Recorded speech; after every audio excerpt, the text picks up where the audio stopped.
안녕하세요. 저는 30대 후반의 여자입니다. 요즘 사연을 즐겨 듣다 보니 이렇게나 다양한 사건과 인생이 있다는 걸 배우고 있는데요. 밝게 웃으며 살고 있는 사람도 그 마음속에는 어떤 아픔을 감추고 있을지 아무도 모를 수 있는 것 같아요. 저 같은 경우도 어릴 때부터 순탄하지 않은 인생을 살았지만 많은 분들이 부모님의 사랑을 듬뿍 받고 자랐을 것 같다는 말을 많이 해주시더라고요. 분명 가슴 아픈 일도 있었지만 누구보다도 긍정적으로 살아가려는 모습을 좋게 봐주시는 것 같아요. 하지만 저의 이야기를 들으신다면 기가 막히다고 깜짝 놀라실 거라고 생각해요. 한번 들어봐 주시겠어요? 저는 고등학생 때까지 어머니와 단둘이 살았어요. 제가 아기일 때 부모님이 이혼하시고 아버지는 집을 나가신 뒤로 한 번도 만난 적은 없죠. 어머니는 아버지에 대한 이야기를 거의 하지 않으셨지만 두 분의 사이가 좋지 않고 정말 원망하신다는 느낌을 많이 받았답니다. 그리고 어머니는 제가 어릴 때부터 몸도 많이 아프시고 우울증도 있으셨기에 더더욱 아버지에 대해 물어보지 못했죠. 어머니는 저를 키우기 위해 주로 식당을 다니시며 일을 하셨어요. 제가 초등학생일 때는 어머니가 일하는 식당에 가서 매일 점심을 먹고는 했죠. 지금 생각해보면 여자 혼자 딸을 키우는 게 얼마나 힘드셨을지 상상조차 되지 않아요. 결국 어머니는 제가 고등학교를 다닐 때 큰 병을 얻으셔서 요양병원에 입원하게 되셨답니다. 우울증과 겹쳐서 일상생활을 하실 수 없었기에 이모가 저를 위해 어머니를 병원에 입원시켜주고 제가 대학을 졸업할 때까지 돌봐주셨어요. 그 덕에 무사히 제가 원하던 대학을 마치고 취직을 할 수 있었죠. 저는 취업이 잘 되는 직업을 찾아보다가 치위생사가 되려고 보건대학으로 진학을 했어요. 열심히 일하면서 경력을 쌓았고 어느덧 5년 차가 되어 규모가 큰 치과로 옮겨가게 되었죠. 건물 전체가 치과여서 의사와 치위생사의 수도 아주 많았답니다. 그곳에서 매일 얼굴을 마주보며 일을 하다 보니 장난도 스스럼없이 칠 정도로 친해진 의사 선생님도 있었죠. 언제부터인가 자꾸 밥을 사주겠다고 연락이 오길래 나에게 관심이 있나 싶었어요. 저는 생활비를 다 제가 해결해야 했기에 예비 신랑을 사귀는 건 생각도 하지 않았거든요. 요즘 자꾸 살이 빠지는 것 같은데 내가 오늘 고기 사줄까? 퇴근하고 뭐해? 왜 자꾸 밥을 먹자고 하세요? 장난 좀 그만 치세요. 남들이 보면 오해해요. 장난 아닌데. 당연히 관심 있어서 그러는 거지. 오늘 데이트하자. 그렇게 우리는 직원들 몰래 사귀는 사이가 되었답니다. 예비 신랑은 제가 생각했던 것보다 저를 잘 챙겨주고 다정한 사람이었어요. 사귄 지 1년 정도 되었을 때 예비 신랑이 프로포즈를 하는 게 아니겠어요? 사실 정말 기뻤지만 현실을 생각하지 않을 수 없었죠. 제 형편과는 차이가 많이 날 게 뻔했고 예비 신랑 부모님이 당연히 허락 안 할 거라는 걸 알 수 있었기에 전 프로포즈를 거절했어요. 하지만 예비 신랑은 다 알아서 할 테니 걱정 말라면서 저를 집으로 끌고 가다시피 했답니다. 예비 신랑 집은 서울 중심가에 있는 유려한 주택가 집 중에 하나였어요. 저는 이런 곳은 드라마에서나 봤지 직접 오게 될 줄은 상상도 못했거든요. 원룸에 사는 제 처지와 너무 차이가 나서 발이 떨어지지 않더라고요. 그렇게 예비 신랑 어머니를 처음 만나게 되었죠. 중년이라고는 볼 수 없게 날씬하고 피부도 광이 나더라고요. 옷 스타일도 아주 화려하고 관리를 정말 잘하신 것 같았어요.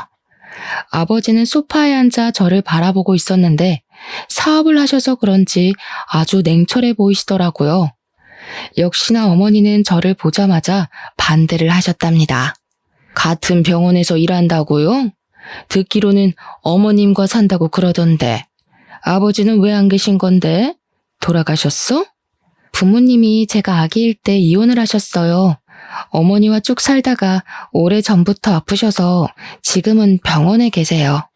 시모는 저를 한심한 눈으로 보며 쯧쯧 혀를 차더라고요. 저는 어찌할 바를 몰라서 바닥만 쳐다보고 있었는데 예비 신랑이 전화가 와서 2층으로 올라갔답니다. 예비 신랑이 사라지는 걸 본 시모가 갑자기 소리를 빽 질렀어요.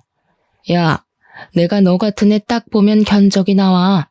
너 신분 상승해보려고 우리 아들 일부러 꼬신 거잖아. 얼굴은 순진하게 생겨가지고 아주 꽃배만이야 이거. 내 아들이 한 번만 만나달라고 해서 어쩔 수 없이 봤더니 역시나. 제 상황이 많이 기우는 건 알지만 저도 지금껏 열심히 공부하고 일하면서 제 나름대로 잘 살아왔다고 생각해요. 신분 상승이라뇨. 말씀이 심하시네요. 이거 봐. 어른한테 말 따박따박 하는 게 보통 내기는 아니야. 야, 진짜 아무것도 모르는 애들 같으면 이럴 때 아무 말도 못해. 너는 아주 되바라졌구나. 결혼은 절대 안 돼. 저도 시부모님 사랑받고 살고 싶지 이렇게 처음부터 반대하는 결혼하고 싶지 않습니다. 그럼 가보겠습니다. 저는 예비 신랑에게 말도 하지 않고 그대로 집을 나와버렸어요. 당장 직장에서 예비 신랑을 보는 게 어려울 것 같아서 안 쓰던 휴가도 몰아서 써버리고 예비 신랑 전화도 받지 않고 집에만 머물렀답니다. 예비 신랑과 헤어지기로 결심했지만 막상 직장에 가서 예비 신랑 얼굴을 보니 눈물이 먼저 흐르더라고요. 제 이상한 행동을 본 동료들도 둘의 사이를 알게 되었고 예비 신랑은 곧 결혼할 거라고 모두의 앞에서 말을 해버렸죠. 예비 신랑은 저에게 어머니도 허락하셨다면서 오늘 저녁에 다시 집에 가자고 하더라고요. 어머니가 많이 미안해 하신다면서 같이 저녁을 먹자고 했다고 말이죠. 그렇게 다시 예비 신랑을 믿고 시댁에 가게 되었어요. 집 안에 들어가니 음식 냄새가 솔솔 풍기더라고요. 시부모는 이미 식탁에 앉아 저를 바라보고 있었죠. 시모도 전보다는 너그러워진 눈빛으로 저를 보며 일단 밥을 먹자고 하더라고요. 예비 신랑이 제 밥그릇에 이것저것 반찬을 올려주는 걸 본 시모의 눈빛이 순간 날카로워지는 걸 느껴서 밥이 잘 안 넘어갔답니다. 그렇게 식사를 마치고 거실에 앉아 이야기를 나누게 되었어요. 우리 아들이 우리랑 인연 끊고 너랑 결혼한다고 집을 나갔었다. 그래서 어쩔 수 없이 너를 받아들인 거니까 우리 집에 누가 되지 않도록 행동거지 항상 조심하거라. 예비 신랑이 시모에게 눈치를 주자 시모가 입을 삐죽이더라고요. 시모가 아들을 어려워하는 게 느껴졌죠. 어머니가 요양병원에 계신다니 상견례도 못할 거 아니냐. 결혼식에도 안 오시는 게 손님들 보기에도 부끄럽지 않을 것 같은데. 새아가 생각은 어떠니? 네? 그래도 결혼식엔 엄마가 오셔야죠. 못 오실 정도로 그렇게 심하진 않으세요. 나는 우리 아들 하나뿐이라 미래에 어떤 아가씨가 결혼을 하게 될지 기대를 참 많이 했다. 내 친구들도 다 남부럽지 않게 살아서 혼수를 어느 정도로 해오는지도 대충 알고 있고 너는 혼수를 얼마로 생각하고 있니? 죄송한 얘긴데 월급 받아서 생활하고 엄마 병원비도 내야 하다 보니 제가 모아둔 돈이 별로 없어요. 열심히 모은다고 모은 게 3천만 원 정도예요. 뭐? 3천? 그걸 어디 코에 붙여? 그릇 세트도 못 살 돈으로? 아휴, 이런 애랑 결혼을 시켜야 된다니 친척분들 보기에 창피해서 어쩌면 좋아. 아주 사기 결혼 당했다고 하겠어. 어머니, 그런 식으로 말씀하지 말라고 했죠. 우리 집도 처음부터 돈이 많았던 건 아니잖아요. 계속 이러면 저 결혼하면 어머니하고 연 끊을 수도 있어요. 아니, 너무 차이가 나서 속상해서 그렇지. 그럼 일단 결혼식은 좀 미루고 집에 들어와서 살림도 좀 배우고 집안 가풍도 좀 익히는 건 어떠니? 가정교육은 제대로 받았는지 내가 확인해 봐야 할 거 아니니? 앞으로 같이 살면서 나한테 좀 배우고 됐다 싶으면 내가 아주 대단하게 식 올려주마. 그럼 일도 관두라는 말씀이세요? 전 계속 일하고 싶은데요. 그깟게 뭔 대단한 일이라고 계속 한다고 난리야. 결혼하고 싶으면 당장 관둬. 우리 아들 망신시킬 일 있어? 집에 들어와서 제대로 배우기나 해. 저는 그렇게 직장을 관두고 시댁으로 들어가게 되었어요. 이모가 가까이 사셔서 남편과 이모만 한 번 만나고 결혼식을 곧 올릴 거라고만 말해두었죠. 이모가 걱정을 하셔서 엄마에겐 말하지 말고 일단 기다려달라고 부탁을 드렸답니다. 저는 매일 새벽 6시에 일어나서 아침 식사를 준비해야 했는데요. 원래 일하는 분이 계셨는데 제가 들어오고 인수인계식으로 저에게 이것저것 설명을 해주시고는 다음 날부터 관두셨더라고요. 저는 졸지에 시댁에 들어온 다음 날부터 제가 요리며 청소며 모든 집안일을 다 하게 된 것이죠. 시부와 남편이 출근한 뒤에 시모가 저를 부르더라고요. 그런데 옆에 낯선 여자가 같이 앉아 있었어요. 오늘 아침은 너무 짜더라. 시아버지는 짠 거 싫어하시니까 앞으로 조심하도록 해. 이쪽은 내 비서야. 앞으로 매일 볼 테니까 깍듯하게 잘 모시도록 해. 앞으로 가족같이 잘 지내봐요. 빈손으로 시집 왔다길래 기대했는데 생각보다 얼굴이 너무 별로다. 내가 말했잖아. 너보다도 인물이 한참 떨어진다고. 도대체 우리 아들을 어떻게 구워 삶았는지 원. 둘이 있을 때 써먹는 기술이 있나 보죠 뭐. 보통 저렇게 생긴 애들이 여우들이 많더라고요. 어머니 말씀이 너무 심하시네요. 비서님도 앞으로 자주 뵐 텐데 초면에 하실 말은 아닌 것 같네요. 말 대답하지 말랬지. 아직 식도 안 올렸는데 어머니란 말이 저렇게 잘 나올까. 그리고 혼인신고는 결혼식 한 뒤에 하는 걸로 해. 그게 무슨 말씀이세요? 다음 주에 가서 신고하기로 했는데요. 야, 아직 식도 안 올렸는데 무슨 혼인신고야. 요즘 젊은 애들은 살아보고 몇 년 뒤에 하는 애들도 많다는데 넌 뭐가 그렇게 급하니? 네 남편한테 잘 말해서 당장은 하지 마. 알아들어? 너 나 몰래 하고 오기만 해. 비서라는 여자는 저를 처음 볼 때부터 자기 아랫사람 부리듯이 대하더라고요. 전업주부인 시모가 왜 비서가 필요한지는 몰라도 딱히 하는 일도 없어 보였어요. 매일 오는 것도 아니고 일주일에 3일 정도 낮에만 오는데 보통 수다를 떨다가 가거나 같이 백화점에 가는 것 같더라고요. 저에게 청소하라고 시키고는 둘이 거실에서 차를 마시면서 얼마나 친근하게 얘기를 나누는지 누가 보면 비서가 며느리나 딸인 줄 알 것 같을 정도였죠. 오늘은 계절 바뀌기 전에 커튼 싹 다 떼서 빨아라. 창고방 가면 새 커튼이 있어. 그것도 먼지 싹 털어서 달아놓고. 천장이 너무 높아서 제가 바꿔 달긴 힘들 것 같은데 주말에 재우 씨랑 같이 하면 안 될까요? 뭐? 니까짓게 우리 아들이랑 결혼했다고 같은 급인 것 같아? 감히 의사한테 그딴 일을 시켜? 내가 너랑 커튼 빨라고 우리 아들 의사 만든지 알아? 당장 다 떼. 창고에 사다리 있잖아. 키가 평균보다 작아서 사다리 올라가도 손이 닿을까 몰라? 남들 클 때 뭐 했어요? 거기서 그렇게 가정부 보듯이 보고 있지 말고 그럼 키 큰 비서분께서 좀 도와서 같이 해주면 되겠네요. 내가 왜요? 사모님이 나한테 시킨 일이 아니잖아요. 그쪽이 나한테 이래라 저래라 해도 되는 처지가 아니에요. 어쩜 그렇게 눈치가 없을까? 저는 둘 사이에서 치이다가 결국 혼자 커튼을 달기로 했는데요. 그 후 저는 정신을 잃었답니다. 사다리가 흔들려서 제가 떨어져 버렸거든요. 정신을 차려보니 거실 바닥에 대자로 뻗어 있더라고요. 시모와 비서가 저를 무슨 동물원의 원숭이 보듯이 내려다보고 있었어요. 저는 뒤통수를 대리석 바닥에 그대로 박았기 때문에 머리도 너무 아팠지만 그보다도 발목이 접질렸는지 조금만 움직여도 악소리가 나오더라고요. 무슨 애가 이렇게 조심성이 없어? 이걸 어떡하면 좋아? 우리 아들 보면 한 소리 할 텐데. 움직일 수 있겠어요? 일단 병원으로 데려가야 할 것 같은데요. 비서가 제 겨드랑이를 잡고 들어올리려고 하길래 저는 비서의 손을 탁 쳐버렸어요. 비서가 놀라서 저를 바라보더라고요.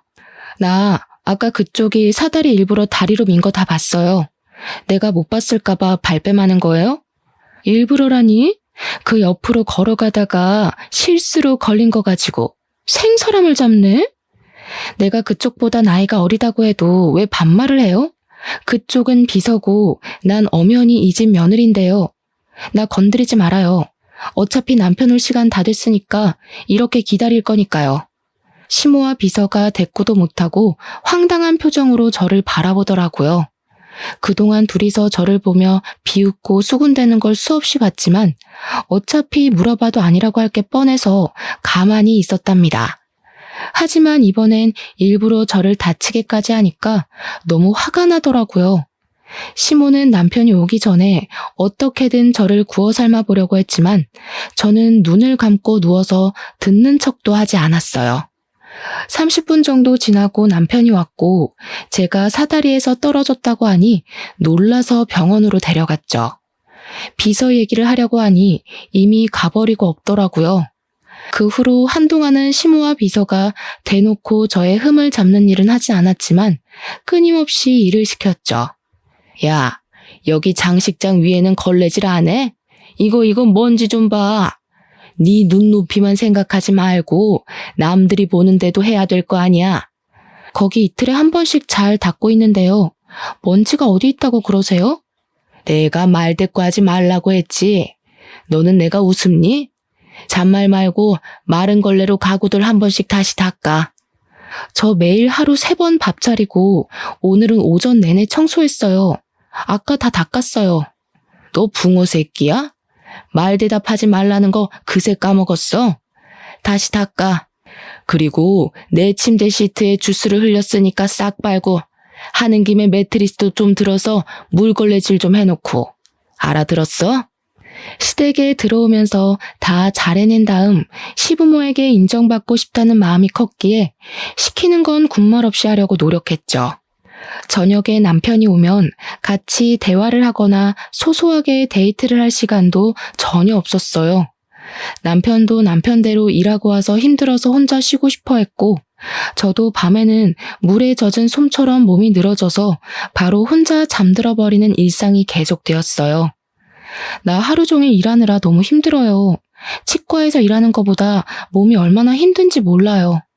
집에서 있으면서 뭘 얼마나 일을 한다고 맨날 징징대. 그럼 이 정도 각오도 없이 집에 들어왔어? 무슨 말을 그렇게 해요? 당신이 내가 하루 종일 어떻게 하나 옆에서 한번 봐야 돼요. 요즘 왜 이렇게 차갑게 대해요? 솔직히 말해서 다른 동료 의사 마누라처럼 치과를 차려주길 했어. 아님 열쇠를 여러 개 들고 오길 했어. 어떻게 다 가지려고 해? 앞으로 나한테 이런 말 좀 하지 마. 피곤해. 저는 이 집에서 믿을 사람은 남편밖에 없으니 어리광도 부리고 싶고 시모에게 적당히 하라고 말 좀 해줬으면 했지만 남편도 제 편은 아니더라고요. 직장 동료들이나 친구들도 제가 마치 신데렐라라도 된 듯이 그저 시집 잘 가서 걱정 없이 산다고 생각하는 것 같았죠. 저는 하루하루 지옥처럼 힘든데 누구에게도 저의 마음을 이야기하지 못한 채 지냈답니다. 남편조차 저에게 차가워지니 이 집에서 하루 종일 뭘 하고 있는 건지 회의감이 들었죠. 남편과 관계가 소홀해진 걸 눈치챈 시모는 저를 남편 앞에서도 대놓고 푸대접을 하더라고요. 언제부턴가 몸이 너무 처지고 졸려서 침대에서 일어날 수가 없을 정도로 컨디션이 좋지 않았어요. 새벽 6시에 일어나지 못해서 시모에게 하루 종일 시달린 것도 여러 번이었죠. 아무래도 몸이 심상치가 않아 곰곰이 생각해보다가 임신 테스트기를 사서 해봤답니다. 놀랍게도 2줄이 나왔죠.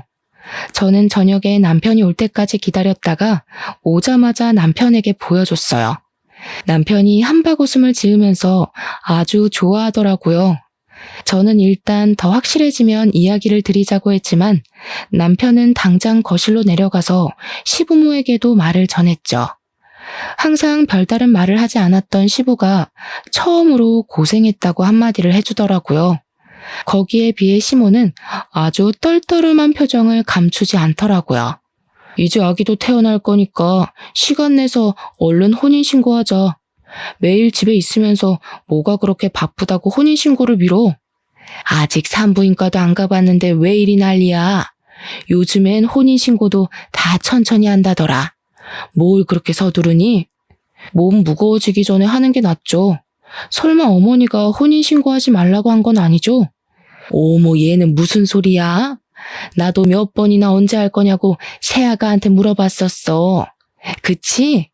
저는 남편만 옆에 있으면 상냥해지는 시무를 보면서 사실을 말할까 했지만 더 분란을 만들고 싶지 않아 그냥 입을 닫고 있었죠. 시부가 신고하라고 한마디를 하고 방으로 가버리니까 시모가 입을 삐죽 내밀더라고요. 그렇게 정식으로 혼인신고를 마쳤고 아기도 생기니 드디어 이 집안의 가족으로 인정받은 기분이 들더라고요. 산부인과에 갔더니 임신 5주차라고 하면서 초기엔 아주 조심해야 한다고 했죠. 시모도 앞으로는 새벽에 일어나지 말고 아침 식사는 간단하게 하자고 남편 앞에서 아주 부드러운 목소리로 말을 하더라고요. 그래서 임신을 했으니 저를 좀 더 배려해 줄 거라는 기대를 잠시 했었답니다. 하지만 남편이 출근하고 난 뒤부터 저를 더욱 괴롭히기 시작했어요. 자꾸 가구를 들어서 옮기는 걸 시키거나 무거운 택배를 가져오라고 자꾸 시키더라고요. 제가 힘들어서 못하겠다고 하면 임신한 걸로 유세 떤다고 소리를 빽 질러댔답니다. 어느 날은 친목 모임을 집에서 하기로 했다면서 10명이 올 테니까 한정식 느낌으로 저녁을 차리라는 거예요. 그러면서 메뉴를 쫙 적어서 제 앞에 던지더라고요. 겉절이까지 담그라고요? 어머니, 저 지금 입덧해서 음식 냄새도 못 맡는 거 아시잖아요. 그래서 지금 못하겠다는 거야? 내 친구들 앞에서 나 개망신 주겠다 이거야? 그게 아니라 저 혼자 이 많은 메뉴를 어떻게 해요? 제가 음식을 잘하는 것도 아니고요. 한정식 집에서 제가 음식을 사오는 건 어떨까요? 야, 이게 아주 잔머리만 팍팍 돌아가가지고 너 결혼하기 전에 약속한 거 잊었어? 내가 됐다고 할 때까지 나한테 살림 배운다고 했지? 임신해서 혼인신고까지 했다고 이제 다 끝난 것 같아? 말도 안 들어 처먹겠단 거야 이제? 어머니, 왜 그렇게 말씀을 하세요? 제가 입덧해서 밥도 못 먹고 있는데 저 좀 배려해 주시면 안 되겠어요? 누구네 안 나와봤어? 나는 임신한 몸으로 매일 시장까지 걸어가서 장사도 했었어. 난 내 친구들한테 우리 집으로 오라고 얘기 다 해놨으니까 나 망신 주고 싶으면 네 마음대로 해. 제대로 안 해서 우리 집안 욕 보이면 너 머리털 다 뽑힐 줄 알아? 저는 여태껏 살면서 이런 막말을 들어본 게 시모가 처음이었답니다. 너무 서러워서 방에 들어와 꺽꺽대며 울어봐도 마음이 풀리지가 않더라고요. 시간은 계속 가고 어찌할 바를 모르다가 결국 장을 한가득 봐서 돌아왔죠. 집에 와보니 어느새 비서가 와서 시모와 소곤대며 얘기를 하고 있더라고요. 저를 보고는 아는 척도 하지 않고 고개를 휙 돌려버렸어요. 저도 딱히 대꾸할 마음이 들지 않아 주방으로 자리를 옮겼죠. 혼자 몇 시간을 계속 서서 요리를 하니 밑이 빠지는 기분이 들고 너무 힘들었어요. 넌 어떻게 볼 때마다 앉아있니? 이렇게 농땡이 피어서 언제 다 하려고? 지금 방금 앉았어요. 배가 너무 뭉친 것 같아서. 조금만 쉬었다 할게요. 몇 개월이나 됐다고 배가 뭉쳐? 누가 보면 아주 만삭인 줄 알겠네. 당장 못 일어나? 저는 될 수 있으면 쪼그렸다 앉기를 하지 않으려고 노력했지만 마음대로 되지 않더라고요. 대야에 겉절이를 담그다 보니 자꾸 앉았다 섰다를 반복하게 되었죠. 저녁 시간은 다가오고 몸은 점점 땅으로 꺼지는 것 같고 머리는 띵해지기 시작했어요. 어느 순간 저도 모르게 주저앉아 버렸는데 배가 너무너무 아프고 식은땀이 나기 시작했어요. 어느 순간 저도 모르게 주저앉아 버렸는데 배가 너무너무 아프고 식은땀이 나기 시작했어요. 저는 마지막 힘을 쥐어짜서 방으로 천천히 걸어갔답니다. 뒤에서 시모가 뭐라고 소리를 질렀지만 귀에 들어오지도 않았죠. 방문을 걸어 잠그고 침대에 가서 그대로 엎어졌어요. 배의 통증이 좀 가라앉고 나자 상황 파악이 되더라고요. 저는 얼른 남편에게 전화해서 하혈을 하고 있다고 집으로 빨리 오라고 했죠. 얼마 지나지 않아 남편이 와서 저를 둘러엎고 병원으로 향했어요. 나가면서 시모를 스쳐갔는데 얼굴이 하얗게 돼서 저를 보고 있더라고요. 믿을 수 없게도 저는 소중한 생명을 떠나보내게 되었어요. 며칠 전까지만 해도 심장이 건강하게 뛴다는 걸 보고 왔었는데 말이죠. 의사도 최근에 무리한 적이 있냐고 물어보더라고요. 저는 시모의 꼭두각시처럼 시키는 일을 억지로 해왔던 제 자신이 너무 밉고 한심해서 눈물이 나왔어요. 나에게 찾아온 생명을 지키지 못했다는 죄책감에 눈물이 하염없이 흘렀답니다. 그만 울어. 괜찮아. 초기엔 그럴 수 있어. 아직 젊으니까 금방 다시 아기 가질 수 있어. 내가 아기만 생각했어야 되는데 다 내 잘못이에요. 우리 아기 불쌍해서 어떡해. 지금은 얼른 몸 회복하는 데만 신경 써. 이제 그만 울고 좀 쉬어. 저는 수술을 받고 며칠간 입원을 해야 했어요. 남편은 아침까지 있다가 출근한다고 자리를 비웠답니다. 그때 어떻게 알고 찾아왔는지 시모가 입원실 문을 열고 들어오더라고요. 저는 두 사람을 보자마자 너무 화가 나서 입술이 바르르 떨릴 정도였답니다. 얘, 좀 괜찮니? 몸이 그렇게 약해서 어디다 쓰니? 이왕 이렇게 된 거 좋게 생각해야지 어쩌겠니? 좋게 생각할 게 따로 있지. 뭘 좋게 생각해요? 다 어머님 때문이에요. 우리 아기 잘못된 거 다 어머니 탓이라고요. 어떡할 거예요? 살려내요, 우리 아기. 저는 시모를 노려보며 눈물을 펑펑 쏟았어요. 제가 이렇게 나올 줄은 몰랐는지 시모의 눈빛이 약간 흔들리더라고요. 아니, 이게 왜 내 탓이야? 내가 뭘 했다고? 네 몸 간수는 네가 잘해야지. 어디서 뺨 맞고 와서 화풀이야? 너 우리 아들한테 이딴 소리 꺼내기만 해. 가만 안 둘 테니까. 뭐라고요? 사람이 할 말이 있고 못할 말이 있는 거지. 나한테 이렇게 대한 거 언젠가 다 돌려받을 거예요. 당장 나가요. 꼴도 보기 싫어요. 저는 시무를 향해 악을 썼어요. 제가 눈물 범벅이 된 얼굴로 계속 소리를 지르자 사람들이 무슨 일인가 하고 병실 안을 기웃대더라고요. 시무가 창피했는지 얼굴을 살짝 가리고는 문을 쾅 닫고 나가버렸답니다. 곧이어 이모에게서 전화가 왔어요. 우리 조카가 오랜만에 전화했네. 잘 지내고 있어? 별일 없고. 아니, 너 지금 우는 거야? 왜 울어? 이모, 나 여기 병원이에요. 아기가, 내가 잘못해서 아기가, 내 잘못이 크지. 시모가 시키는 대로 다 하면 안 되는 거였는데 내가 너무 미련해서 그래. 뭐? 그 옆에 내가 얼마나 또 괴롭혔길래 아기가 잘못돼? 내가 이번엔 절대로 그냥 못 넘어가겠다. 너네 엄마한테 말을 해야 되겠어. 안 돼요. 가뜩이나 엄마도 아픈데 나까지 걱정하게 하면 안 돼. 말하지 마세요. 네 엄마도 알 건 알아야지. 네 엄마랑 같이 병원에 갈 테니까 기다리고 있어. 저는 엄마에게 짐이 되기 싫다고 말하지 말라고 했지만 이모는 엄마에게도 이미 대부분 일을 이야기했었고 엄마는 예전보다 건강도 많이 좋아져서 산책도 오래 할 수 있는 정도라고 하더라고요. 그러고는 정말 다음 날 엄마와 이모가 병원으로 찾아오셨어요. 아이고 이거사, 힘들면 엄마한테 말을 해야지 바보같이 왜 혼자 참고 있어. 얘가 어릴 때부터 힘든 거 내색 안 하고 혼자 끙끙 앓았잖아. 언니 걱정한다고. 아무리 처지가 기운 혼인이라고 해도 식도 못 올리게 하고 며느리 취급도 안 하고 도대체 어떤 옆했는가 면상 좀 보자. 그래, 바보처럼 울고만 있지 말고 당장 연락해. 네 시모랑 내가 오늘 단판을 지을 거니까 당장 오라고 해. 남의 귀한 딸한테 도대체 무슨 짓을 한 거야, 이 망할 옆에 내가. 그때 마침 마치 짠 것처럼 시모가 문을 확 열어젖히고 들어오더라고요. 비서도 뒤따라 들어왔는데 딱 보니 어제 일로 저에게 화풀이를 하려고 온 것 같았답니다. 시모가 저를 노려보며 침대로 다가오다가 친정어머니와 눈이 딱 마주쳤어요. 순간 정적이 일더니 두 사람이 가만히 서로를 바라봤죠. 아니 너는 이 여자가 네 시모란 말이야? 친정 엄마라고? 이 여자가? 이 여자? 너 그년 맞지? 그러더니 시모는 얼굴이 사색이 돼서 도망치듯이 병실을 나가버렸답니다. 옆에 있던 비서는 영문도 모르고 같이 달려가더라고요.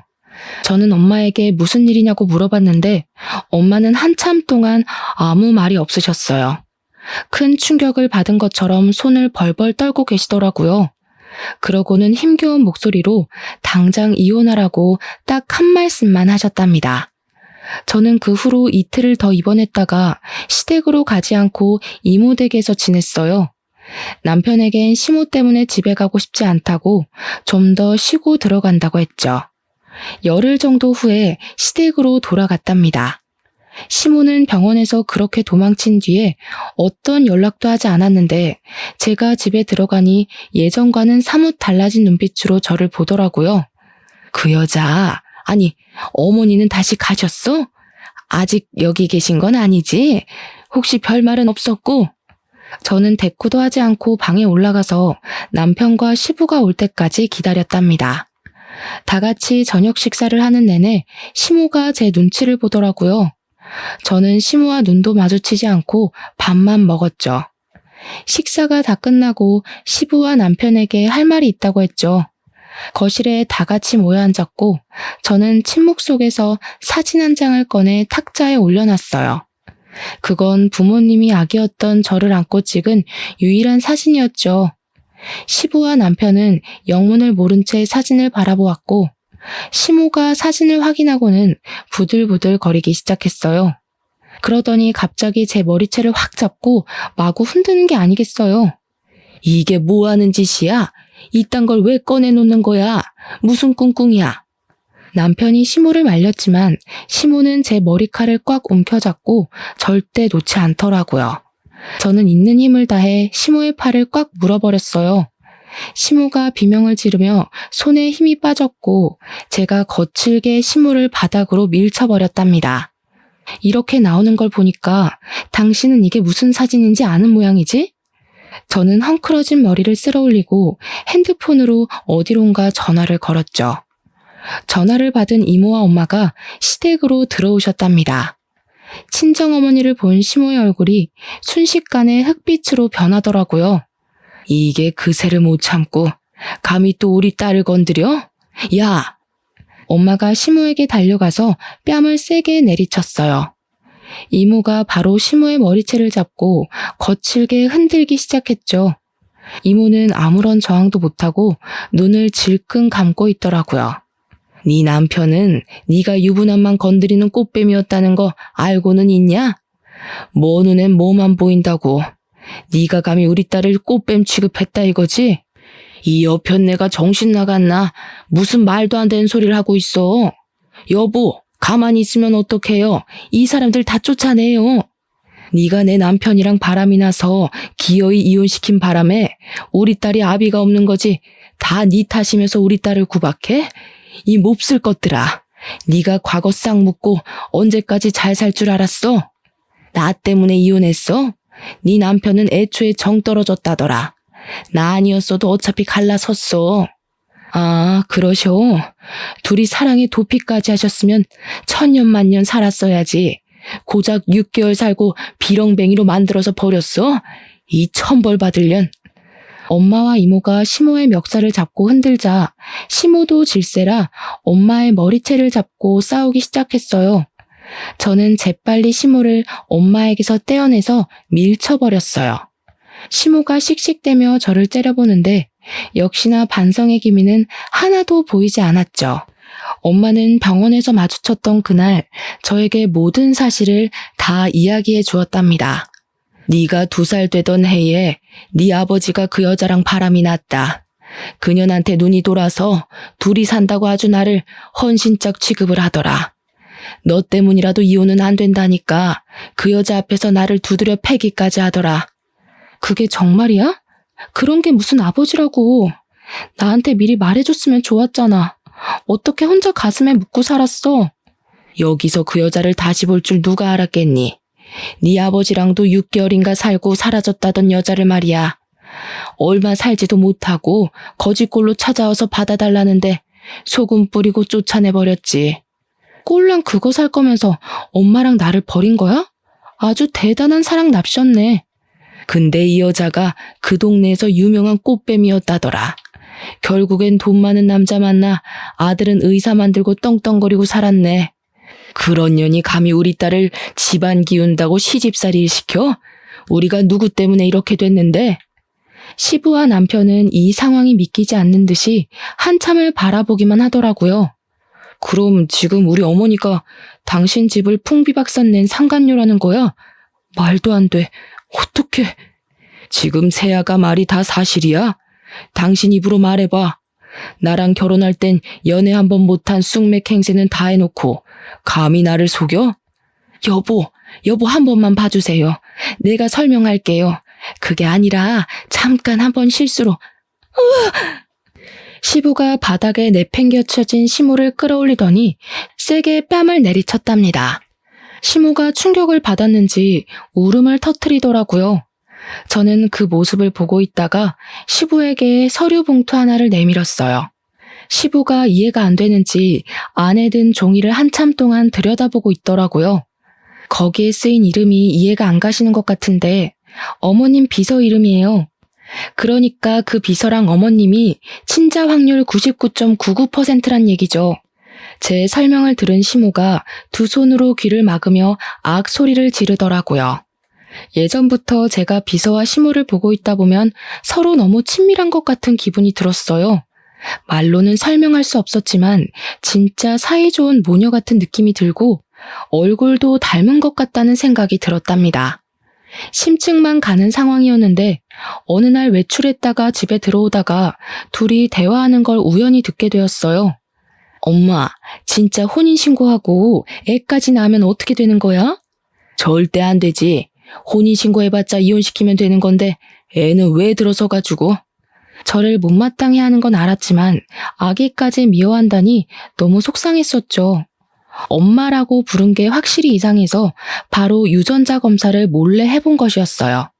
저는 비서를 먼저 만나 유전자 검사지를 보여주고 사실을 다 말하라고 요구했어요. 그래요. 우리 엄마 맞아요. 우리 아버지가 누군지는 나도 몰라요. 어릴 때부터 그냥 외할머니랑 살았고 엄마가 당신 시아버지 몰래 계속 돈을 대주면서 살았어요. 따지고 보면 나도 피해자라고. 그래도 우리 엄마 그렇게 나쁜 사람 아니라고. 원래는 시부의 비서로 회사에 입사시키려고 했는데 워낙 머리가 안 좋아서 면접에서 자꾸 떨어지는 바람에 물거품이 되었다네요. 그래서 시모의 비서로 채용해서 월급이라는 명목으로 매달 넉넉하게 용돈을 줘가며 숨겨서 키우고 있던 것이었죠. 나는 숨기는 거 없이 다 말해줬으니까 제발 그쪽 시아버지한테는 말하지 말아줘요. 그러면 엄마도 나도 끝장이에요. 그쪽은 아직 잘 모르겠지만 얼마나 무서운 사람인데요. 화나면 진짜 인정사정 없다고요. 그러기엔 그쪽이나 당신 엄마나 나한테 너무 인정사정 없이 굴었네요. 이제 내 차례니까 기대 많이 하고 있어요. 모든 사실을 알게 된 시부는 매달리는 시모를 현관문으로 내동댕이 쳐버렸어요. 시모는 얼굴이 사색이 돼서 무릎을 꿇고 싹싹 빌더라고요. 몇십 년 동안 순진한 척하면서 나를 속였단 말이지. 내가 당신 얼굴만 보면 아주 치가 떨려. 긴 말 필요 없어. 당장 눈앞에서 사라져. 여보, 제발 한 번만 봐주세요. 막말로 애 버리는 여자보단 나처럼 끝까지 책임지는 여자가 나은 거 아니에요? 이게 아직도 입을 놀려? 자기 딸을 데려다가 감히 내 옆에서 둘이 비서라느니 연기를 했다 이거지? 당장 이혼이야. 당장 꺼져. 남편은 큰 충격을 받은 채 계속 고개를 떨구고 주저앉아 있었죠. 저는 시모가 문 밖에서 통곡하는 소리를 들으며 엄마와 이모를 모시고 시댁을 나왔답니다. 시간이 흘렀지만 남편에게는 아무런 연락이 없었어요. 저도 남편이 마음을 추스를 시간을 주기 위해서 그저 묵묵히 기다릴 뿐이었죠. 몇 개월이 지나고 남편에게서 만나자는 연락이 왔답니다. 약속 장소로 나가보니 남편은 한눈에 보기에도 살이 빠져있고 얼굴도 까칠하더라고요. 빨리 연락하지 못해서 미안해. 병원도 휴직하고 다 꼴 보기 싫어서 혼자 살 집도 구하느라 나름 바빴어. 괜찮아요. 시간이 필요한 일이니까요. 남편과는 예전처럼 사이가 좋은 건 아니었어도 서로 싫어해서 헤어져야 하는 건 아니기에 가슴이 너무 아프더라고요. 하지만 엄마와 제 인생을 망가뜨린 여자의 아들이었기에 더 이상 함께할 수는 없다는 건 저도 남편도 너무나 잘 알고 있었어요. 저는 이혼 서류를 내밀었고 남편을 순순히 도장을 찍더라고요. 한동안 아무 말이 없다가 남편이 입을 열었죠. 어떤 말을 해도 어머니와 내가 용서받을 수는 없다는 걸 잘 알아. 내가 대신 사과해도 소용없겠지만 이거라도 꼭 받아줬으면 해. 혼인신고 날짜가 비밀번호야. 남편은 통장 한 개를 저에게 건네주었어요. 통장을 열어보니 20억이 찍혀 있더라고요. 저는 놀라서 얼른 남편에게 돌려주었죠. 내가 이렇게 큰 돈을 왜 받아요? 돈 많다고 다 돈으로 해결하겠다는 거예요? 그게 아니야. 네가 부모님과 누렸어야 할 행복과 지난 세월을 어떻게든 보상하고 싶어서 그래. 이래야 내가 너랑 헤어질 수 있을 것 같아. 저는 계속 거절했고 남편과 실랑이를 벌이고 있었어요. 그때였죠. 어디서 나타났는지 시모가 나타나서는 시모가 통장을 제 손에서 탁 뺏어가는 게 아니겠어요? 남편의 얼굴이 일그러지면서 시모의 손에서 억지로 통장을 빼앗았어요. 시모가 안 뺏기려고 버둥거렸지만 남편이 시모를 바닥으로 밀쳐버렸답니다. 도대체 왜 얘한테 그 돈을 줘야 되니? 네가 여자의 정신 나가도 단단히 나갔구나. 엄마가 살려달라고 아버지 좀 설득해달라고 그렇게 애원을 해도 쳐다보지도 않더니 다 너 때문이야. 네가 나타나서 이 사달이 났어. 눈이 벌개진 시모가 제 머리채를 잡으려고 달려들더라고요. 저는 얼른 옆으로 비켜섰고 시모는 그대로 앞으로 고꾸라져 버렸죠. 아직도 자기가 무슨 짓을 저질렀는지 파악도 못하고 또 다 내 탓으로 돌리려는 걸 보니 사람 되긴 글렀네요. 당신 같은 인간한테서 태어난 사람만 불쌍할 뿐이네요. 당신이 내 인생을 망친 거지. 이 불려우 같은 거 처음 봤을 때부터 느낌이 안 좋더라니. 그때 어떻게든 결혼을 말렸어야 되는 건데. 아이고, 말년에 이게 무슨 신세야. 시모는 커피숍에 주저앉아 꺽꺽 울면서 소란을 피우더라고요. 아직까지도 자신이 저지른 일을 반성조차 하지 않는 모습에 기가 찼죠. 통장 가져갈게요. 당신 어머니 하는 걸 보니 내가 이 돈을 꼭 받아야 할 것 같네요. 잘 쓸게요. 저는 시모 쪽은 쳐다보지도 않고 통장을 챙겨 밖으로 나갔어요. 이제 진짜 남편과 마지막이라고 생각하니 눈물이 나더라고요. 커피숍 쪽에서 시끄러운 소리가 들려 뒤돌아보니 남편이 거칠게 문을 열고 나가고 그 뒤를 시모가 고래고래 소리를 지르며 쫓아가더라고요. 그 모습을 마지막으로 다시는 두 사람을 만나지 않았고 합의 이혼으로 남편과의 인연을 정리하게 되었죠. 그 후로 1년 정도 시간이 흐르고 어느 날 전 남편으로부터 한 번 연락이 왔더라고요. 오랜만이야. 알릴까 말까 고민했는데 어머니 일주일 전에 돌아가셨어. 부담 가질까봐 장례 다 치르고 전화했어. 세상에, 갑자기 어떻게 된 거예요? 매일 아버지 집 앞에 서 있다가 차에 치여서 사고가 크게 났었어. 하필 비가 많이 온 날이라 발견을 늦게 하기도 했고. 시모는 시부의 눈밖에 완전히 나버려서 거의 알몸으로 쫓겨나다시피 했기에 가진 돈이 전혀 없었다고 해요. 시부가 변호사를 바로 선임해서 소송 이혼을 진행해 순식간에 이혼을 당했고요. 부잣집에 살던 미련을 못 버리고 매일 밤 시댁 앞에 가서 시부를 부르고 집 앞을 서성댔다고 하네요. 사고가 난 뒤에 오랫동안 병원에 입원해 있었는데 숨겨두었던 딸만이 시모를 찾아가서 간병을 하다가 결국 돌아가셨다네요. 아무리 치가 떨릴 정도로 미운 사람이었다고 해도 시모의 비참한 말로에 마음이 썩 좋지는 않았죠. 친정엄마에게도 말씀을 드렸더니 한동안 말이 없으시더라고요. 과거의 묵은 아픔을 많이 걷어내서인지 다행히도 엄마의 건강은 많이 좋아지셨어요. 저는 아예 다른 도시로 이사를 가서 새로운 치과에서 일을 시작했죠. 다시 예전에 활기찼던 제 모습으로 서서히 돌아갔답니다. 저는 남편이 준 돈의 일부로 작은 아파트를 사서 엄마와 함께 살기 시작했죠. 이젠 엄마도 우울한 마음에서 많이 벗어나셔서 저녁에 제가 퇴근하고 돌아가면 함께 웃으며 밥을 먹는 일상을 지내고 있어요. 세상을 살면서 다양한 사람을 만나지만 어떻게 보면 다른 이들에게 아픔을 주고 피해준 사람들이 더 잘 사는 것 같이 보이는 경우가 참 많았어요. 인생이 참 불공평하다는 생각도 들고 저렇게 마음이 모질어야 편하게 살 수 있는 건가 하는 생각도 들기도 했죠. 하지만 시모의 인생을 보니 자신이 저지른 일은 다 돌아온다는 사실은 틀림없는 것 같아요. 저도 이제 아픔은 툭툭 털어내고 다른 사람들에게 베풀어가면서 살아가려고 해요. 사연을 듣는 분들 중에서도 힘든 일이 있는 분이 계시다면 우리 같이 다시 시작하는 마음으로 힘내보았으면 좋겠네요. 저의 이야기를 들어주셔서 감사합니다.